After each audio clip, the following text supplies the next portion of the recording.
Superstores are a historical miracle. Until recently, to have access to the amount of goods held in places like Costco or Walmart, explorers would have had to risk life and fortune to travel around the world in search of exotic treasures. Nowadays, any ordinary family can buy food, a PlayStation, and Nike shoes all within a 20-minute grocery trip. But how do companies bring your products from all over the world to you? If you unravel the puzzle of how they do it, you'll enter a world of business, transport, strategy, and technology. This is the surprisingly interesting world of the very boringly named supply chain management. Companies dedicate a sizable chunk of their resources to planning the flow of their goods and services. The impact this complex process has on the world really can't be overstated. It has bolstered the boom of economies, changed the course of history, and kept supermarket shelves stocked with just about any product imaginable.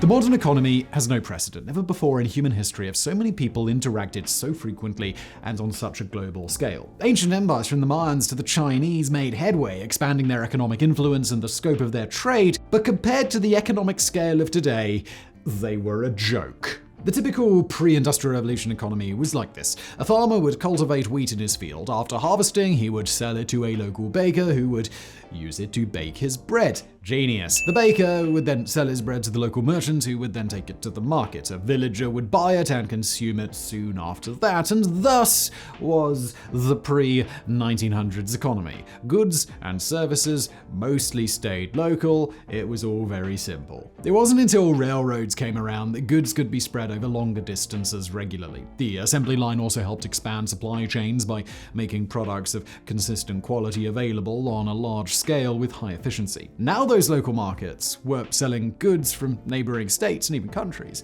It wasn't quite Costco yet by any means, but it was enough to give a local villager a more varied choice of food. The pallet and the shipping container made a tremendous impact by allowing companies to use storage space better. These two simple inventions forever changed how shipping and storage operate. Companies could store goods efficiently and safely during any leg of a journey, truck, train, or boat, and not take up a disproportionate amount of space in the warehouse. Talk about out-of-the-box thinking, huh?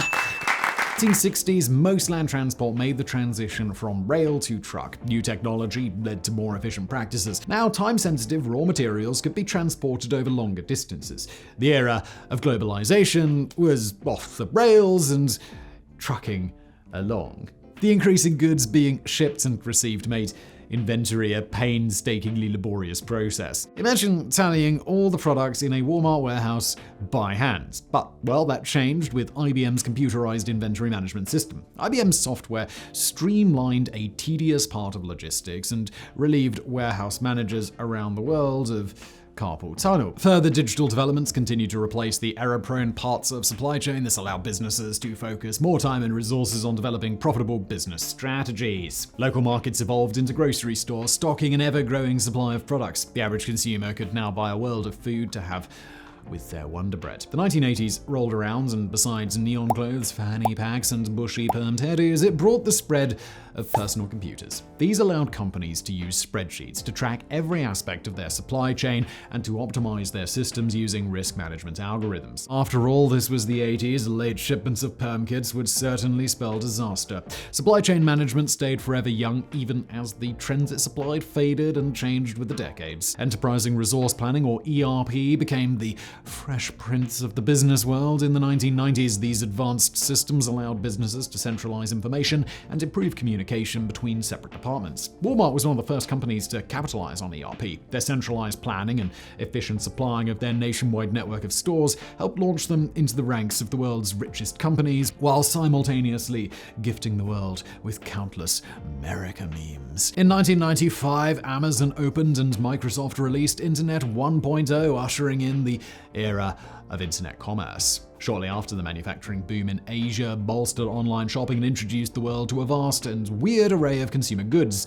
With the click of a mouse, you could buy anything from food and clothes to bop-its, moon shoes, and Tamagotchis. Blast from the past. Nowadays, Internet 4.0 allows for even more complex but efficient supply chain strategies. The Internet of Things, physical objects with chips that communicate with other computers with no human involvement, allows companies to track individual products and predict consumer demand with mind-boggling efficiency. But even today, companies are still developing new strategies to supply us consumers with their products. Amazon Dash buttons save the inconvenience of going online to order stuff. Smartwatches give us the internet on our wrist and track our daily activities, giving us targeted ads for products we didn't even know that we wanted.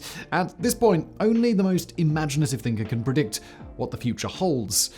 Let's just hope that thinker isn't James Cameron.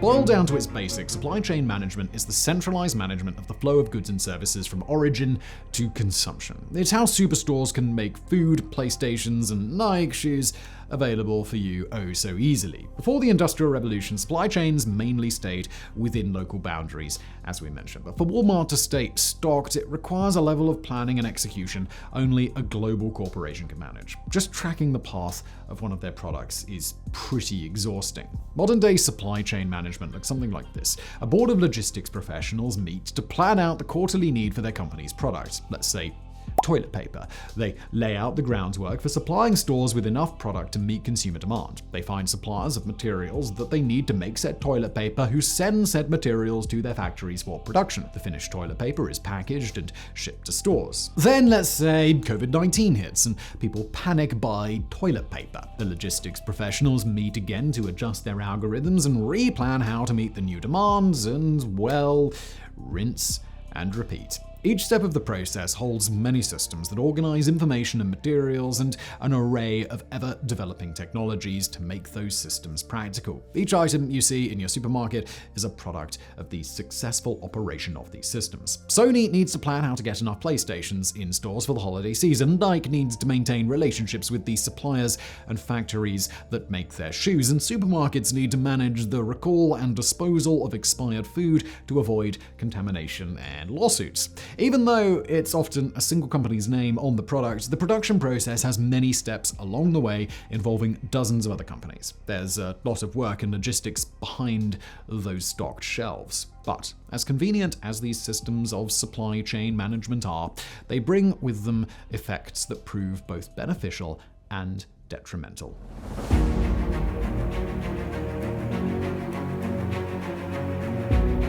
In addition to the global availability of goods, these processes also lead to better customer service. Consumers can get what they want when they want it without having to wait very long. For companies, they lead to lower costs. Increased efficiency means less wasted time, product, and money, and thus higher profits. Well-executed supply chain management strategies can also cut down on waste and help the environment. Since wasted time or product means lost money, it's in a company's best interest to ensure their strategy involves only as many resources as they need. Supply chain management strategies can be used for more than just consumer business. History-changing military missions and life-saving medical procedures run smoothly because of said logistical strategies. Sounds like a win for everyone, right? But the same development of technology that led to the expansion of supply chain networks has also shed light on the negative effects. Logistical practices that harm or infringe on the rights of people, wildlife, or the environment in the name of increasing profit are harder to hide nowadays. Nike's mishandling of the exposure of poor working conditions in their factories, ranging from poverty wages to child labor,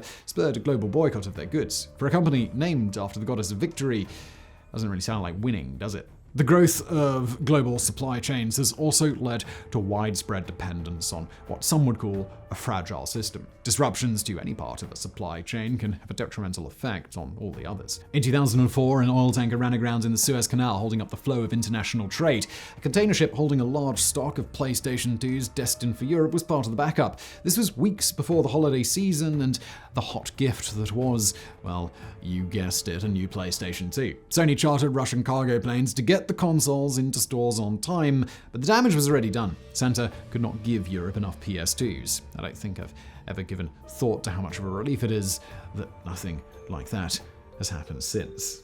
Right? Supply chain management is now met with the challenge of developing strategies that take ethics and societal values into account as well as financial margins. For example, supermarkets have a practice of disposing of food that is close to expiration. This move may protect them from pricey lawsuits, but it also accounts for around £16 billion of food waste per year in the US alone, or 30% of the food stock on average. Some people decry this practice, saying these leftovers could be donated to feed the hungry. But the enormous benefits global supply chains bring when they run smoothly have made many parties want in on the action. Like it or not, supply chain management is a key component of today's global economy. And odds are, you probably take part in this process without even realizing it.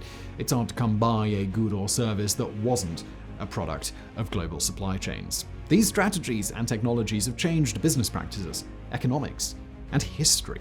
They have made the present-day world different from that of the past. And the way things look now, it's highly unlikely that the growth of supply chain management will stop. We can only hope that it brings with it as many solutions to the global problems we face as it does the products and services that we've grown to love.